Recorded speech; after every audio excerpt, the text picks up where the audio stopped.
आइए। देन महर्षि, आपको ग्रेट खली के नाम से जाना जाता अच्छा, है। वर्ल्ड रेसलिंग होती है, उसमें आपने अच्छा, भारत की तरफ से पार्टिसिपेट किया था महर्षि। महाराज जी वर्ल्ड चैंपियन कई बार पूरे वर्ल्ड में सभी को हराया रेसलिंग में जी। हमारे राष्ट्र का नाम किया। हाँ, बहुत सुंदर। आप स्वस्थ हैं? हाँ ठीक है महाराज। हाँ, हमारी प्रार्थना है जो भी नाम आपको भगवान का प्रिय उसको जपा भी कीजिएगा, क्योंकि ये शरीर एक दिन जाएगा, ये तो आपको पता है ना, जाएगा। देखो पहले जैसा था वैसा जो आज है वैसा कल नहीं, जैसा कल है वो परसों नहीं। ये परिवर्तनशील शरीर है, इसका एक दिन पतन हो जाएगा, ये शरीर एक दिन नहीं रहेगा। तो आपने जो किया वो आपके साथ जाएगा। देखो आपने जैसे, ये हम तो ज्यादा जानते नहीं इस विषय में, पर इतना जानते हैं कि एक क्रीड़ा है, ये युद्ध क्रीड़ा जो आपने खेला वो एक युद्ध क्रीड़ा है। उस पे आपने हमारे राष्ट्र का नाम किया, आप हमारे भारत की पहचान बने। अब जब आप यहां से जाएं तो आपके पास धन होना चाहिए। तो यहाँ का सिक्का काम नहीं करता, वहां जो भी जिस भाव से, भगवान के विविध नाम हैं, कोई अंग्रेजी में उनको पुकारता है, कोई उर्दू में पुकारता है, कोई हिंदी में पुकारता है। भगवान की सब भाषाएं हैं, सब भगवान के नाम हैं। अगर सच्चाई से भगवान का नाम जब किया जाए तो हमारा जीवन आना यहां सार्थक हो जाएगा। देखो आज आपकी पहचान है भारत में, आप अमुक हैं, लेकिन ये शरीर तक है। शरीर छूटने के बाद जहां आप जाएंगे उसकी पहचान के लिए आपके पास क्या है? हमारे प्रश्न को आप समझ रहे? हाँ जी महाराज। वहां आपके पास क्या जाएगा?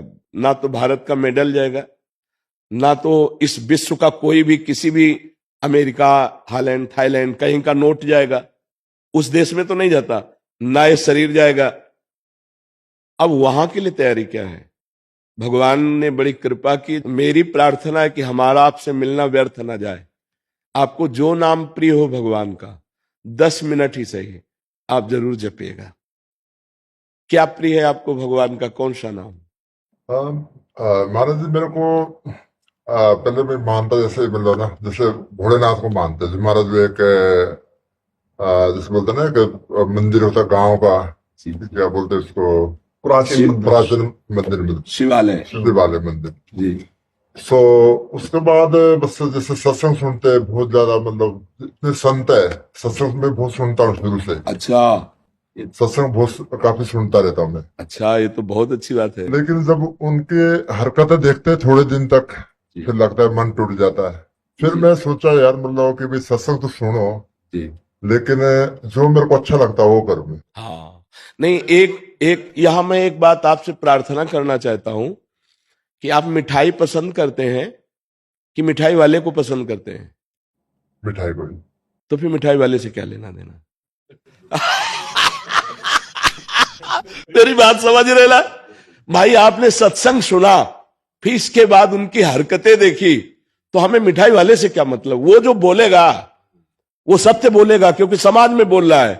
वो पीछे जो कर रहा है वो भोगेगा, उसका बोया हुआ कर्म है, वो भोगेगा। मुझे मिठाई से मतलब है, ये मिठाई खाता है कि नहीं, ये कैसा है, मुझे इससे मतलब नहीं। मिठाई देखी और उसे खाया तो मुझे स्वाद आया। बात समझ में आई? आप यदि सत्संग सुन रहे हैं तो आपको महान बना देगा सत्संग। हाँ, ये जरूर है कि असली रुपए का ही नकली बनता है, असली रुपए का ही नकली बनता है। यदि हमें नकली नोट मिल चुका है तो असली की खोज करें, मिल जरूर जाएगा।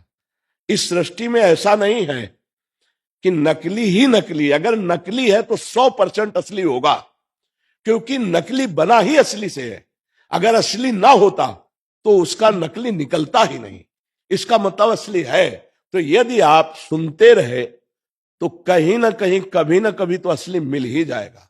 और एक बार असली मिल गया तो हृदय का परिवर्तन पक्का समझ लीजिएगा, पक्का परिवर्तन। उसकी पहचान होती है कि उसके सानिध्य मात्र से आपके हृदय में हलचल पैदा हो जाएगी। केवल प्रवचन नहीं होता, उसका जीवन होता है, उसमें पावर होता है। जैसे केवल आपकी बात नहीं, आपकी भुजाओं में पावर है, हमारी जबान में पावर होगी, हमारी अध्यात्म में पावर होगी। आपका परिवर्तन न कर दे तो उपदेश कैसा है? क्योंकि अगर जीवन में सत्य है तो उस वचन का प्रभाव होगा, और सत्य नहीं है तो वचन का प्रभाव नहीं पड़ेगा। वचन का प्रभाव तभी पड़ेगा जब अन्य कोई लालसा नहीं, एक सत्य की लालसा है। तो आप क्या जपते हैं आप? मैं अभी तक तो कुछ नहीं जपता, मैं अभी तो नहीं, आज से आपको नियम लेना पड़ेगा। ठीक है जी। हमारे पास आए हैं नहीं, बिल्कुल, मैं उसके एक्चुअल में उसकी खोज में था जी। कि भी मतलब क्यों, जैसे बोलते ना कि भूत प्रेत, ये बोलते देवी देवता, मैं सोचता यार मतलब कभी मेरे को एक बार दिखे तभी मानूंगा मैं। पंचभूतों से बना है ना ये। एक दो भूत देख के क्या करोगे? 5 भूतों से बना है ये, सुना है नहीं? पंचभूतों से रचित शरीर है। पर इन्हीं भूतों से मुक्त हो जाओ तो परमात्मा स्वरूप आप हो, जैसा वो प्रश्न कर रहा था। आप और परमात्मा में इतना अंतर नहीं है। जैसे 1 चम्मच गंगा जल या 1 टैंकर गंगा जल या गंगा जल की धारा आप बोलोगे क्या? गंगा जल बोलोगे ना, तो जीव परमात्मा का अंश है ना। तो अंश का मतलब क्या हुआ? भगवत स्वरूप। अब इस शरीर में राग होने के कारण फंस गए। कोई भूत प्रेत, कोई भी इधर उधर जो भागने की दृष्टि मत लाओ। एकमात्र परमात्मा के सिवा कुछ नहीं, वही नाटक कर रहा है, वही स्त्री बना हुआ है, वही पुरुष बना हुआ है, वही ये पंचभूत। 1-2 भूत, इन्हें पंच महाभूत कहते हैं। पंच महाभूतों से रचित शरीर, सुना है आपने कि नहीं? ये शरीर पंच महाभूत, छोटे मोटे भूत क्या कर लेंगे यार? छोटी मोटी शक्तियों की क्या? आप परमात्मा के अंश है, जिनसे अनंत शक्तियों का विस्तार होता है। तो आपको किसी की बातों में नहीं आना। बिल्कुल, महाराज यही सुना कि भी हम मतलब हमारे अंदर खुद भगवान है। हाँ, पक्का। तो भगवान है तो जैसे बोलते हैं कि मंदिर क्यों जाऊं मैं, हाँ, मैं किसी के उधर क्यों जाऊं, अब आपको सिर्फ सत्संग सुनता हूं। हाँ, आपको एक बात है, आपके अंदर सारी विद्या पहले भी विद्यमान थी, लेकिन ककारा पढ़ना पड़ा ना, मास्टर के पास जाना पड़ा ना, इसके बाद आप पीएचडी कर पाए। विद्या तो पहले भी थी। ऐसे ही भगवान है, जैसे बहुत समझदारी से दूध में घी है, पूड़ी बना के दिखाओ, नहीं बनेगी ना। उसकी प्रक्रिया है, दूध का दही जमाओ, दही का मक्खन निकालो, मक्खन को गर्म करो, अब घी बन गया, पूड़ी निकाल लो। ऐसे ही परमात्मा है, उसकी प्रक्रिया है। वो प्रक्रिया संत महात्माओं के समीप जाने से, उनके वचनों से, प्राप्त उपासना की क्रिया से, तब वो अंदर प्रकाशित हो जाता है। वो है तो जैसे दूध में घी। मेहंदी का पत्ता देखा है? उसमें कभी लाली मिली है? खोज लेना, फिर मंगा के देख लेना। अगर एक रेशा लाली दिखाई दे तो बताना, लेकिन प्रक्रिया से जब उसको हाथ में लगाओ और फिर धो तो लाली ही लाली रहेगी। ऐसे ही परमात्मा है। कभी देखा है तुमने? नहीं। प्रक्रिया करोगे, साधना करोगे, यही दिखाई देगा। सबसे बड़ा मंदिर आपका हृदय है। बाहर घूम आओ और अगर अंदर के ठाकुर को नहीं पहचाना, यहां भगवान को नहीं देखा, कहीं नहीं मिलने वाला। और यहां देख लिया तो कुत्ते में भी वही दिखाई देगा, दूसरी जगह ले दिखाई देगा। समझ पा रहे आप? बिल्कुल महाराज, उसी की खोज पे हूँ मैं अभी तक भी। मतलब कैसे मतलब उससे मतलब कनेक्ट हो। हाँ, पहली सीढ़ी हमारी प्रार्थना मान लीजिए नाम जप है। तुम्हें नाम कौन सा प्रिय है? मैं तो सारे को मानता हूँ, मतलब एक पकड़ना पड़ेगा, एक नाम पकड़ो। महाराज जो आप बोले उसको पढ़ो। देखो, हम तो आशिक हैं वृंदावन के। हमारा तो राधा राधा राधा राधा, तुमने सुना ही होगा। हमारा तो राधा राधा। पर महाराज जी मतलब जैसे राधा राधा बोले, भोलेनाथ का नाम जपे, बात तो एक ही है जी। तो उसमें से एक ही न जपना पड़ेगा या मतलब? जब तक एक में प्रीति नहीं होती, जैसे दूध की रबड़ी, दूध का अढ़ोता किया ना, और वो पेड़ा, फिर बर्फी, है तो सब दूध ही, लेकिन अपनी पसंद क्या है, पसंद क्या है, इसमें देखना पड़ेगा। ब्रह्म के कोई भी अक्षर ऐसा नहीं जिसमें ब्रह्म ना हो। जैसे देखो, आ शब्द है, आ तो का, खा, गा, घा, अंगा, चा, छा, आ विराजमान है ना। आप राधा बोलो, शिव बोलो, राम बोलो, कृष्ण बोलो, सब वही है। पर प्रीति तो एक नाम में होगी ना। गा हम सब जग सकते हैं, लेकिन जब प्रेम होगा तो एक से होगा। तो एक कोई नाम चयन कर लो और जिसको बार बार रटो। तो जैसे 2 लकड़ियों के घर्षण से उसमें अग्नि नहीं है, पर अग्नि पैदा हो जाती है। ऐसे ही जब हम अपनी जबान से नाम जप करते हैं, राम राम राम, शिव शिव शिव, कृष्ण कृष्ण कृष्ण, हरि हरि हरि, राधा राधा राधा राधा, तो हमारे अंदर एक दिव्य शक्ति पैदा होती है। उसी शक्ति से सब कुछ दिखाई देने लगता है। एक परमानंद में प्रभु जो सबके अंदर छुपे हुए हैं, हम उनका साक्षात्कार करते हैं। बचपन से इस मार्ग में लगे हैं, बिल्कुल अनुभव की बात कह रहे, अगर पकड़ लो तो पार हो जाओगे। एक नाम पकड़ लो, तुम्हें जो नाम प्रिय लगे, छूट है। हमारे प्रभु के अनंत नाम है, पर पकड़ना एक पड़ेगा। बोलो क्या पकड़ोगे? मैं आपको नेक्स्ट टाइम आऊंगा तो मैं पूरा पर नेक्स्ट टाइम तक के लिए हम आपको खाली नहीं रहने देंगे। अगर आप आए हैं तो चाहे 10 मिनट जपे या 20 मिनट जपे, पर एक नाम आपको अब लेना पड़ेगा कि मैं शिव शिव बोलूंगा, राम राम बोलूंगा, कृष्ण कृष्ण बोलूंगा। फाइनल में जो होगा सो बाद में बताना। बोलो आप। राधे राधे। ठीक है, जब आएंगे ना तब एक बार बच्चों के साथ हाँ बिल्कुल दर्शन करने के लिए। महाराज जी जो आपने जो दिशा दी है ना समाज को जी, मतलब जो पूरे समाज को एक तरीके से बिल्कुल ही चेंज ही कर दिया जी। हम भी आपकी यूट्यूब पे ये देख के वीडियो तभी पूरा देखा सुनते हैं जी, तो अभी हमारा भाई मिलेंगे महाराज जी से आशीर्वाद लेके भी चलेंगे। जरूर। महाराज ये क्वेश्चन है मेरा। हाँ, जैसे लोग जब आपस मेरा एक सिद्धांत है मेरा कि भाई मैं किसी को नाम नहीं जपता, किसी को नहीं, पर एक चीज पकड़ी है मैंने कि किसी को मैं हर्ट नहीं करना चाहता मैं लाइफ में जी। मतलब कि भाई अगर किसी को थप्पड़ भी मारनी तो पूछ के मारा भी थप्पड़ मारूंगा तेरे को, मतलब तो समझ जा जी। तो एक तो मैं हर्ट नहीं करना चाहता किसी को जी। लेकिन इससे एक बात समझिए, आपने एक केवल प्रतिकूल क्रिया रोकी है, ये कोई आपके पास धरोहर नहीं है। आपने एक प्रतिकूल क्रिया नहीं करूंगा, आप समझना, ये आपके पास संपत्ति नहीं है। अब आप कह दो मैं नाम जप नहीं करूंगा लेकिन किसी को दुख नहीं दूंगा, दुख ना देना ये आपकी एक अच्छी क्रिया के अंतर्गत आ गया, आपकी सोच के। आपके पास संपत्ति क्या है? आप जब यहां से जाएंगे तो आपके पास संपत्ति क्या है? तो इसीलिए कि 10 मिनट 20 मिनट, अगर 20 मिनट भी शुरुआत कर दी राधा राधा राधा राधा, तो आप खुद अनुभव करना। ये क्वेश्चन और हाँ खूब पूछ लो। महाराज जी मतलब लोग ना फायदा उठाते हैं, मतलब जैसे मेरा भोड़ेपन का लगता भी सीधा साधा अमेरिका से आया है, इसको क्या पता है। तो मेरी बात समझो, उठाते फिर गुस्सा बढ़ाता नहीं, गुस्सा नहीं, आपको आनंदित होना चाहिए। आप किसी के फायदे के काम में आए, जब आप हट नहीं करना चाहते, वो दुख नहीं देना चाहते किसी को, कंट्रोल नहीं होता। कई बार ना वैसा लगता है क्या करूँ अब, नहीं, उस समय मुस्कुराना चाहिए। करता हूँ मैं कंट्रोल कोशिश करता, पर बहुत जैसे बोलता ना कि नहीं, अब उसको मतलब नहीं, आपने पहली बात कही थी मैं किसी को दुख नहीं देना चाहता। अगर आपका फायदा उठा रहे तो धन्य भाग है, आप किसी के फायदे लायक तो बने। यहां तो संसार में पशु की तरह जन्मते हुए मर जाते हैं, किसी के फायदे में नहीं आते। आपका लोग फायदा उठा रहे हैं, ये बहुत अच्छी बात है, आप डरिएगा मत, आपको कोई परास्त नहीं कर सकता। जब आप किसी को दुख नहीं देना चाहते तो आपको कोई फंसा नहीं सकता। हाँ, लाभ ले ले तो धन्यवाद है, जैसे वृक्ष के नीचे कोई छाया ले ले, कोई पत्ता ले ले, कोई फल ले ले, कोई फूल ले ले, तो धन्य है, भगवान ने आपको ऐसा बनाया कि दूसरे आपसे लाभ ले रहे, नुकसान तो नहीं हो रहा किसी का। तो आपको गर्व होना चाहिए कि हमसे लाभ ही ले लो, लूटो हमें। सॉरी आपकी बात जी महाराज जी, मैं इसकी तलाश में था कि भी भगवान कैसे मिले जी, और सभी को ही पता है जी, सब लोगों को पता है कि भी मेरे जो 20 साल तक मैंने कोई चप्पल नहीं, बूट नहीं डाले जी कभी, मतलब ना। और मैं एक मजदूरी करता था, पत्थर तोड़ता था, रोड बनाता था जी।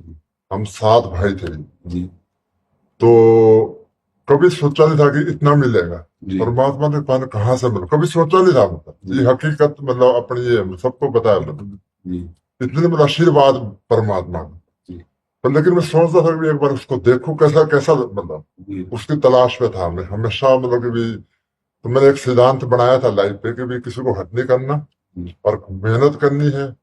और बस वो एक था जो गुस्से का था ना, था जो कोई गलत कुछ करना, फिर लगता भी अगर हम गलत सही जाएंगे तो फिर कैसे आगे। नहीं, इसके लिए भी हमने सत्संग में बोला है कि जब तक हम सह सकते हैं कि हमारे धर्म पर, हमारे समाज पर, हमारे राष्ट्र पर कोई आंच नहीं आती, तब तक हम सह सकते हैं। अगर हमारे धर्म पर, हमारे राष्ट्र पर, हमारे समाज पर आंच आने वाली हो तो फिर हम उसका डट के विरोध करेंगे, फिर नहीं सहेंगे। थोड़ी हमारे ऊपर कोई गाली दे दे या हमसे कोई थोड़ा सा लाभ ले ले, हम उसको सह लेंगे, लेकिन हमारे धर्म की हानि हो रही हो, हमारे राष्ट्र की हानि होने वाली बात हो, हमारे समाज में हानि पहुंचने वाली हो, फिर हम बर्दाश्त नहीं करेंगे। इसके लिए तो कई बार सत्संग में बोला है। तो आप देखो, गंभीरता पूर्वक एक बात समझ लीजिए कि यदि आपसे कोई छल कपट कर रहा है तो आपको पता है कि आदमी छल कपट कर रहा है, पता लग जाता महाराज। फिर एक बार के बाद दोबारा आप उसका संग मत कीजिए, चाहे वो कोई भेष में हो, चाहे वो किसी विदेश में हो। एक बार तो देख लिया कि आप हमारे से छल कर रहे हैं, और आपको सच्ची बताएं, सत्य कभी पैसे से बिकता नहीं, और जो पैसे से मिलता है वो सत्य होता नहीं, बस इतनी बात समझ लेना। अध्यात्म कभी पैसे में बिकता नहीं, और जो पैसे से मिलता है अध्यात्म होता नहीं। अगर ये बात पकड़ लोगे तो कभी छल कपट में फंसोगे ही नहीं। पैसा देके यदि आपको सत्संग सुनने को मिले तो आपके पास पैसे का गर्व रहेगा, सत्संग का लाभ नहीं। जो सत्संग है वो केवल सत्य विचार की भावना से तुम्हें मिलेगा, उसमें अर्थ की प्रधानता नहीं होगी। फिर छल कपट कौन कर सकता है? जब आपका परिचय जानकर हम आपका आदर करेंगे तो भगवत भाव से, क्योंकि हम भगवान के दास हैं, हमें किसी से कुछ नहीं। समझ में आया? अब आप प्रश्न करो और उत्तर लीजिए, और आपका जीवन मंगलमय, ये आशीर्वाद हमसे लीजिए। आपकी जेब से कोई मतलब नहीं है। अनंत ब्रह्मांडों के स्वामी के हम दास हैं, जिसके लक्ष्मी चरण चापती रहती है। और हमको अगर ये भरोसा हो जाए कि अमेरिका से आए, हालैंड से आए, हमें कुछ देंगे, तो धिक्कार है हमारे ज्ञान को, हमारे वैराग्य को, हमारी भक्ति को। फिर तो छल कपट ही रह जाएगा। हाँ, इसलिए सावधान होकर अपने मार्ग में चलिए। माला जपना जरूरी है, कर्म करना जरूरी है? बिना नाम जप किए कोई सत्कर्म टिकेगा नहीं। कर्म दो प्रकार के होते हैं, एक शुभ कर्म, एक अशुभ कर्म। अशुभ कर्म माने पाप कर्म, शुभ कर्म माने पुण्य कर्म। एक है सोने की जंजीर, एक है लोहे की जंजीर। सोने की जंजीर से बांधने तो आप बंध जाओगे, लोहे की जंजीर से बांधने तो बंध जाओगे। अब हम शुभ और अशुभ दोनों से मुक्त होकर परमानंद प्राप्त करना चाहते हैं। उसके लिए कर्म करते हुए नाम जप जरूरी है। मामनुस्मर युद्ध चे, भगवान आदेश कर रहे हैं, मेरा स्मरण करते हुए युद्ध रूपी कर्म कर। क्या चला जाएगा? अगर राधा राधा बोल करके कुश्ती लड़ रहे हो, राधा राधा बोल करके जो भी काम कर रहे, अंदर राधा राधा चल रहा है। माला चलाने की बात नहीं कर रहा हूं, अंदर राधा राधा चल रहा है, स्मरण नाम का चल रहा है, और कार्य कर रहे हो। इससे बड़े महात्मा और क्या हो सकते हो? ये नाम तुम्हारे साथ जाएगा। दान पुण्य एक शुभ कर्म है, पाप अधर्म एक अशुभ कर्म है। दोनों का फल है एक दुख और एक सुख। सुख जैसे अभी आप बोले, दुख जो पीछे बोले कि चप्पल भी नहीं थी, पत्थर तोड़ करके कर, तो वो उस समय का कर्म था। आज तुम्हारा पूर्व का पुण्य फलीभूत हुआ, समाज में सम्माननीय और राष्ट्र के गौरव कहे जा रहे हो। ये कर्म है केवल, लेकिन इससे मोक्ष मिल जाएगा, भगवान मिल जाएंगे ऐसा नहीं। उसके लिए नाम जप करना पड़ेगा, नाम जपना बहुत जरूरी है, उसके बिना नहीं बनेगा। तो आप चाहे 20 मिनट ही जपिए, 10 मिनट जपिए, पर राधा राधा राधा राधा। महाराज उसका ऐसा कोई टाइम, ऐसा पर्टिकुलर कोई नहीं, कहीं भी। हम नहाने धोने के लिए नहीं बोल रहे, अगर आपको टाइम ना हो, ठीक है, कभी भी, कहीं भी, कैसे भी। ठीक है महाराज। आपका जब अंदर से राधा राधा राधा बोलोगे ना, वो सत्य वस्तु जमा होने लगेगी। एक दिन आप देख लेना। ठीक है महाराज, मैं आज से स्टार्ट करूंगा। लेकिन महाराज जो माला जपते उसका क्या मतलब? उसमें संख्या में प्रियता बढ़ती है। जैसे आज हमने 20 बार जपा, माला में 108 है, अब हम 10 माला जपने लगे तो हमें और लोभ बढ़ेगा। 15 माला जपेंगे, 50 माला जपेंगे। बकाया माला से भगवत प्राप्ति नहीं, जप से भगवत प्राप्ति है। हम लोग प्रायः देखो, सबको यही आदेश किए, श्वास की माला से जपो, अभ्यास करो इस माला से, और फिर श्वास श्वास। जैसे हमारी राधा राधा राधा राधा माला चल तो रही है, श्वास चल रही नहीं। एक ऊपर गई, फिर नीचे आई, ऊपर गई तब राधा, नीचे गई तो राधा। चाहे आप जो कार्य कर रहे हो, श्वास श्वास नाम जब करने लगो तो भगवान की निश्चित प्राप्ति हो जाएगी। ठीक है, धन्यवाद।